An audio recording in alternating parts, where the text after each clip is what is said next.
प्रधानमंत्री द्वारा जो 70 प्लस अर्थात 70 साल से ज़्यादा जितने भी बुजुर्ग वरिष्ठ नागरिकगण हैं, वो माता है, बहनें हैं, हमारे बुजुर्गगण हैं, वो किसी जाति समुदाय के हों, किसी धर्म के हो या किसी आयु वर्ग के साथ आय वर्ग के भी हो, वो चाहे इनकम टैक्स वाले हो या कोई भी हो, ऐसे सभी वरिष्ठ जनों के लिए 70 साल से बड़े होने के कारण से उनका आयुष्मान योजना के माध्यम से 5 लाख तक का निःशुल्क उपचार किया जाएगा। ये जो माननीय मोदी जी ने गारंटी दी है, उसका ये संकल्प पत्र, गारंटी पत्र भरने का एक तरह से हमने अभियान चलाया है।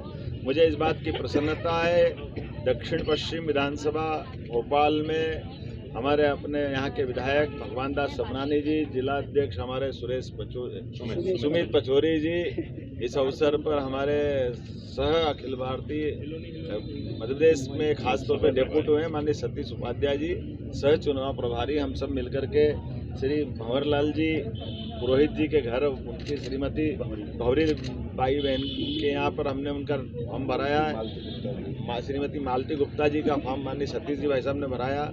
हम सब मिलकर ये अभियान चला रहे हैं और मैं आपकी जानकारी के लिए बताना चाहूँगा, लगभग पूरे प्रदेश में ध्यान में आ रहा है कि 70 प्लस की आयु सीमा के लगभग 35 से 40 लाख इस प्रकार के हमारे वरिष्ठ नागरिक हैं जिनको इसका लाभ मिलेगा। बड़े पैमाने पर इसकी डिमांड भी चल रही है। प्रदेश में भाजपा ने ये अभियान चलाया है। हमने आज यहाँ शुरुआत की है कि अपने अपने स्थान पर ये फॉर्म भर करके हम माननीय मोदी जी की गारंटी का हिस्सा बने और आने वाले समय में चूँकि आयु के कारण से चिकित्सा एक तरह से संजीवनी का काम करता है, ऐसे में प्राइवेट हॉस्पिटल में जाकर जो भी योग्य हॉस्पिटल होगा 5 लाख का सीधा सीधा लाभ मिलेगा।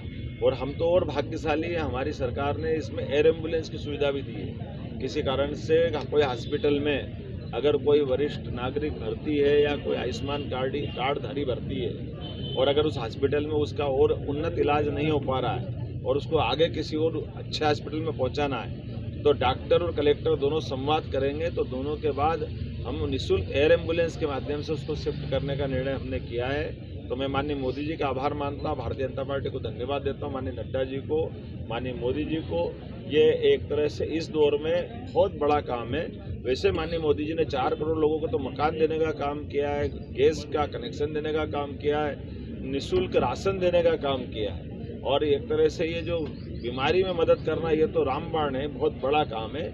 मेरी अपनी ओर से चुनाव का मौका भले ही हो, लेकिन भाजपा का जो दृष्टिकोण है कि सेवा और समर्पण के साथ समाज के सभी वर्गों को साथ लेके चलना, तो समाज के सभी वर्गों को साथ लेके चलने में ये बहुत बड़ी योजना है। उम्मीद कर रहे हैं कि ये इतने बड़े देश के अंदर दुनिया में कोई देश ऐसा नहीं है जिसने निःशुल्क ये व्यवस्था दी है। आपकी जानकारी के लिए बताओ, दुनिया के सबसे धनी देश अमेरिका, इंग्लैंड, ऑस्ट्रेलिया, इन देशों के अंदर भी आज की स्थिति में ऐसी कोई योजना नहीं जो एक तरह से हमारे वरिष्ठ नागरिकों का इतना ध्यान रखती है। मैं माननीय प्रधानमंत्री जी का पुनः आभार मानता हूं और आप सबके माध्यम से अपील करता हूं, आइए भाजपा के इस सुशासन के संकल्प को सार्थक करें। अगले 2 चरण की वोटिंग में मध्य प्रदेश में जो 7 मई और 13 मई को वोटिंग गिरने वाली है, हम सब मिलकर के संकल्प करें मोदी जी का फिर एक बार मोदी सरकार, और अब की बार 400 पार और मध्य प्रदेश में 29 पार, ये संकल्प को पूरा करें।